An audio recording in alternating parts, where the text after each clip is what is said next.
नमस्कार, मैं हूं विजयश्री और स्वागत है आपका सियासत नगरी में। बिहार विधानसभा चुनाव में पहले चरण का मतदान पूरा हो चुका है। इस बार राज्य में उम्मीद से ज्यादा बम्पर वोटिंग देखने को मिली है। इतनी बड़ी भागीदारी के बाद राजनीतिक दलों का उत्साह और बढ़ गया है। सभी अपने अपने पक्ष में बेहतर नतीजों की उम्मीद कर रहे हैं। इसी बीच लालू परिवार से बाहर किए गए तेज प्रताप यादव का बड़ा बयान सामने आया है। तेज प्रताप ने साफ शब्दों में कहा है कि चुनाव परिणाम के बाद 14 नवंबर को बड़ा बदलाव होगा और यह बदलाव संपूर्ण होगा। तेज प्रताप ने कहा कि जो पार्टी बिहार में रोजगार देगी, पलायन रोकेगी और जनता के मुद्दों पर काम करेगी, मैं उसका समर्थन करूंगा, चाहे वो कोई भी हो।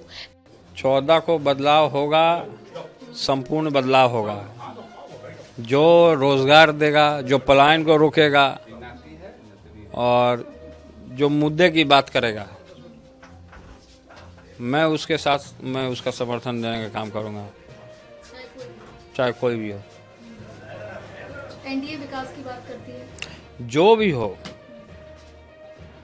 जिसके पास ज्यादा बहुमत आएगा, जिसकी सरकार बनेगी और वो अगर काम करेगा तो उसके साथ हम रहेंगे।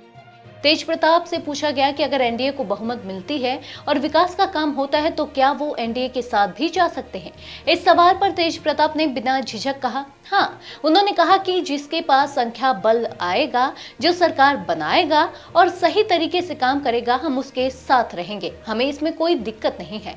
यानी तेज प्रताप ने साफ कर दिया है कि वे परिणाम के बाद किसी भी पक्ष में जा सकते हैं और उनका समर्थन खुला है। जिसको जनता का जनादेश मिलेगा वो उनके लिए स्वीकार्य होगा।